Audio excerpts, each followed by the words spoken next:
Dans l'épisode précédent, je vous ai présenté le patrimoine historique et culturel de l'Ouest thaïlandais. Puis, j'ai navigué pour reprendre des pistes du lac Sinakarin à Chiang Mai dans le nord. Bonjour à tous et bienvenue dans ce nouveau épisode. Aujourd'hui, je vous emmène dans le nord de la Thaïlande, donc on est dans les montagnes, et je peux vous dire que la route pour le moment elle est un peu chaotique. Venez, ça va être une grande aventure comme d'habitude. Et ce coup-ci, j'ai même un peu peur que ce soit une très grosse exploration à risque. Je pars directement me perdre dans les montagnes pour rencontrer des Hmongs et passer une journée avec les enfants. Et puis, toujours à la recherche d'authenticité, je remonterai l'histoire depuis les origines du royaume du Siam en traversant la première capitale du centre du pays.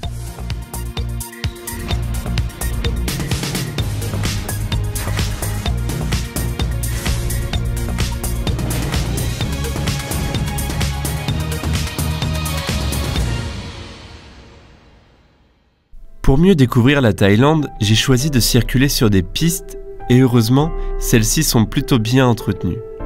Bon, parfois il faut un peu tricher en empruntant les dangereuses routes des parcs nationaux, de jour comme de nuit. Mais bon, c'est sur cette route que j'ai trouvé les plus belles vues et rencontré des paysans merveilleux.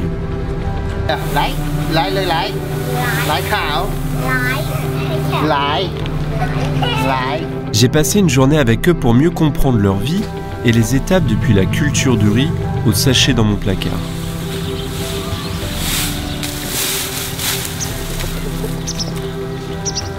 En travaillant à l'heure, on peut gagner 95 centimes avec des journées de 10 heures et dépasser les 250 € par mois hors la prime de récolte. Sous cette chaleur et avec des gestes durs et répétitifs, le sourire des paysans est toujours là.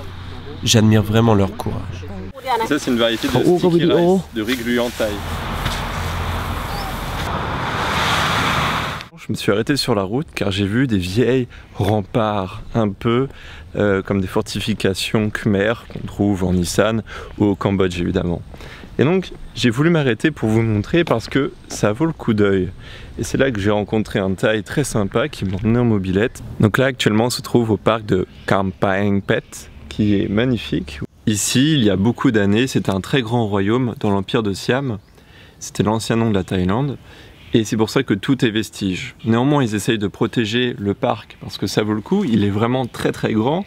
Ça permet de faire une halte assez sympa entre Bangkok et Chiang Mai dans le nord. Mais il y a surtout des villes-cités que je souhaite vous présenter. Sukhothai, la première capitale du Siam. C'est entre cette cité et Ayutthaya que l'on pénètre dans le patrimoine thaïlandais le plus ancien et respecté.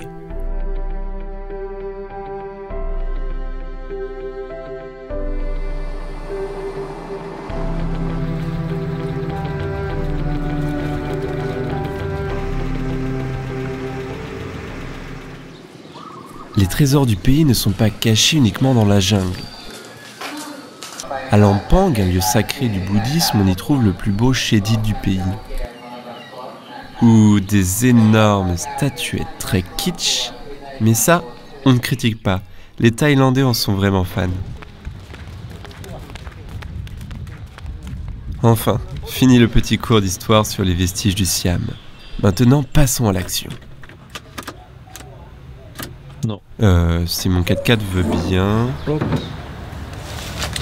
Bon, ma batterie elle est pas toute jeune, elle a 2 ans, j'espère que c'est pas l'alternateur. Bonne nouvelle pour moi, aujourd'hui je suis arrivé à Chiang Mai. Et Chiang Mai c'est une très grande ville, c'est la 3e plus grande ville de Thaïlande. Donc un garage Nissan ou un petit vendeur de batterie, je vais trouver ça ici. J'ai toujours moi plein de gadgets avec moi, dont cette petite batterie, qu'on va essayer quand même de redémarrer le 4x4. Donc là c'est allumé, déjà je vois que les lumières à l'intérieur s'allument. Ça y était pas déjà, c'est une bonne nouvelle. Bon, c'est parti. Allez. On va aller changer la batterie ou l'alternateur. Donc ça va être une nouvelle expérience en Thaïlande. Bon, ma batterie était bel et bien morte, mais j'ai profité de l'occasion pour apporter une petite amélioration avec cette galerie de toit, et ça, c'est vraiment cool. Me voilà parti à la recherche des Hmongs, la 2e ethnie la plus importante du royaume. Originaires du sud de la Chine, ce sont des vrais montagnards. Me voilà dans un village après avoir établi un premier contact. je décide de sortir ma caméra. Et ce sont les enfants, comme d'habitude, qui sont très curieux de ma présence.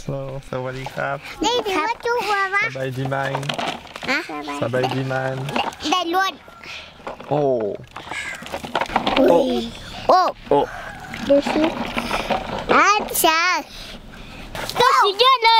Coucou.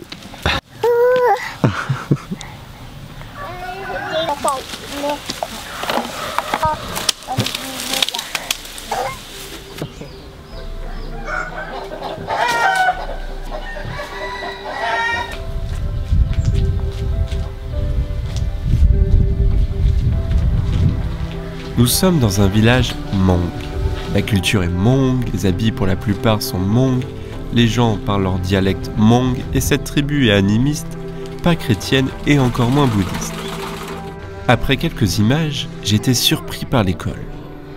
Il y a un moine, et oui, un moine bouddhiste, et la maîtresse est thaï et fait son nécessaire pour enseigner la langue nationale.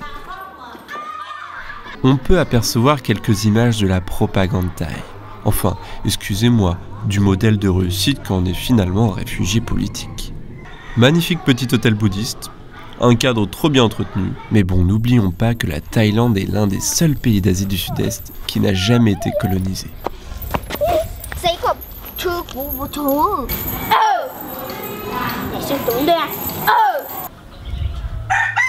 Ce village Hmong ne m'a pas invité à dormir chez eux.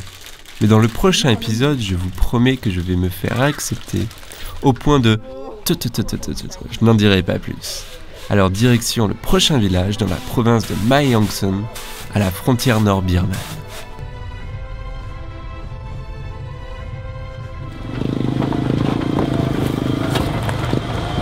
Bon, pour le moment, je me dis que finalement la route, elle s'améliore. Attendez. C'est un peu complexe là.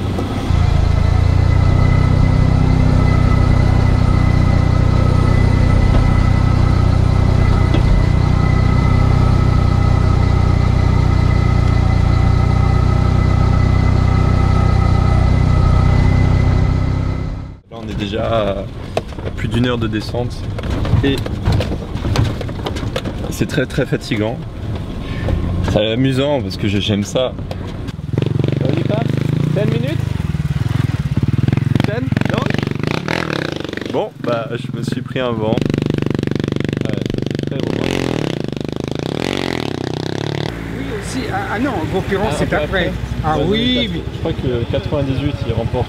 Oui, ben c'est 68 Périlla. Périlla, ok, ouais. 92, Gros Piron il a gagné. Tu es né à la 92, ouais. Aux Jeux Olympiques. Tu es né à la Clusaz? Non, je suis né à Caen, donc en Normandie, mais j'ai grandi à la Clusaz. C'est dingue de croiser des Français au fin fond du trou. Non, mais dans ce chemin. Bon, bah tonton, bon courage, bah, et prochaine. surtout pas de femme taille. Hein. Oui, ok, ça marche. Il y a plein de temps ici.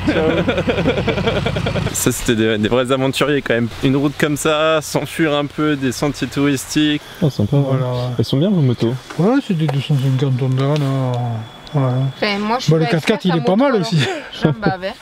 Lui, il a 20 ans. Ah ouais? Ouais. Ah bon? On dirait pas. Il a de l'âge, mais il est bien entretenu. Ouais. Du coup, je fais une boucle. Ah, Laos, Vietnam, Cambodge. On avait fait le Laos. Laos en moto, on l'a fait, ouais. Ah ouais? Complètement en moto. Waouh. C'est quoi en fait? J'ai pas fait attention. C'est un Nissan Terrano. Ah, un Terrano. Vous connaissez le Terrano? Ouais. J'en avais un moi de Terrano, donc je le connais. On fait du 4x4 aussi. Terrano 2. Ouais. Donc 127 chevaux, turbo diesel, non? Là, il a essence. Ah, il était essence. 140 chevaux et 2 litres 4 là. On a beaucoup fait l'Afrique en 4x4. Ah ouais? Waouh. Mais bon, maintenant l'Afrique. Maintenant c'est fini quoi. C'est fini. Vous recommandez pas?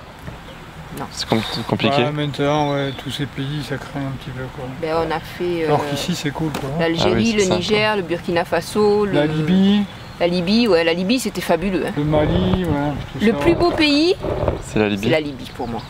Tu m'étonnes que les Français colonisaient le monde. C'est dingue, à chaque fois que je croise quelqu'un, c'est un Français. Et c'est complètement fou, parce que là on est vraiment dans des sentiers très techniques. Et puis voilà, je pense que les Français sont des explorateurs depuis longtemps, continuent de l'être, et ils aiment ça. Bon, je retrouve le moral. après cette descente un peu fastidieuse parce que je vois des paysans et ça j'adore. Tout ce qui concerne l'agriculture, les voir travailler, comprendre comment ils font et qu'est-ce qu'ils font surtout. Ce sont des domaines que j'aime bien, qui me plaisent.